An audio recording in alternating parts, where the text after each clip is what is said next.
Hello mga katrigs! Welcome to Aurora Province!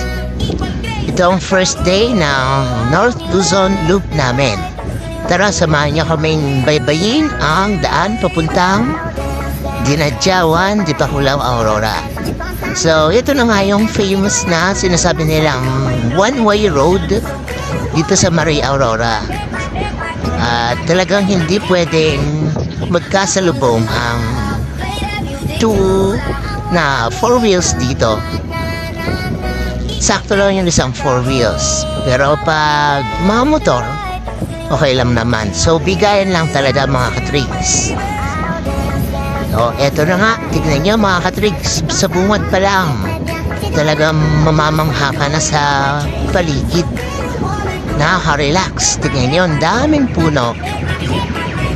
Isa siguro ito sa may pagmamalaki ng mga taga-Aurora, yung na-preserve nila na magandang kalikasan. Ayan, hindi na-exploit yung mother nature dito. Kasi ang dami pa rin puno. So ito na, welcome to Maria Aurora. Lumiko kami dito sa kaliwa para makaiwas sa traffic. Kasi sa kanan, didiretso yun sa Baler proper. At marami din mga side trips na pwedeng puntahan doon. Ayan, so, welcome to Barangay Kupa, Dipakulaw. Andito na kami sa Dipakulaw Beach View. Ayan. Diba? Solid na solid mga katrigs. Ang ganda na ng view, ang ganda pa ng road nila. Super sulit talaga ng pagod pag nag-long rides kayo dito. Ito yung famous na spot kung saan nagpapapicture yung mga tourists, especially ng mga riders na nakikita natin sa social media. Ayan, di ba ang ganda mga katrigs? So, selfie dito bago pumunta muna sa Dinadjawan. Napakaganda. Solid na solid. Magsawa kayo sa kaka-selfie. So, ayan, on the way na kami sa resort na tutuluyan namin. See you mga katrigs. Kung ganito pa naman yung madadaanan mo. Yung 5 hours na biyahe namin from Pangasinan, hindi talaga masyadong ramdam sa ganda ng view na makikita mo sa daan pa lang. Ayan mga katrig, solid na solid talaga. So, dito na kami sa resort na tutuluyan namin. Sakto may pool.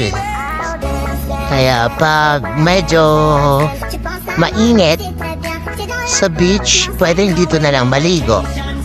At ginusto din namin itong resort na to kasi isa siya sa pinakamura na resort considering the amenities na ino-offer nila. Tsaka galing na din kami dito last year. So, eto na. Bumalik kasi maganda din yung services nila. Ayan mga katrigs. Ito pa yung Sunshine Beach Resort. May Facebook page sila. Mag-inquire na lang kayo just in case gusto nyo. Ayan. Ito ang kanilang beach. Ang ganda. Solid na solid. Lalo na pag sunrise. Sa umaga talagang ang ganda ng sunrise dito sa Aurora. Ayan mga katrigs, medyo mabato nga lang siya, pero ang ina-after kasi namin dito yung tutulugan, yung matitirahan. Siyempre, budget friendly talaga. Kung yung beach naman, pwede ka namang maglakad-lakad lang dyan. Yung medyo hindi masyadong mabato, dun ka maligo if ever, di ba? Kasi open beach naman yan. Ayan mga katrigs, may net pa para sa mga gustong mag-volleyball.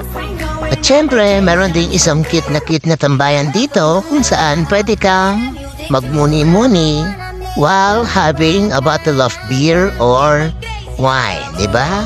So yun lang mga katrigs. Ingat!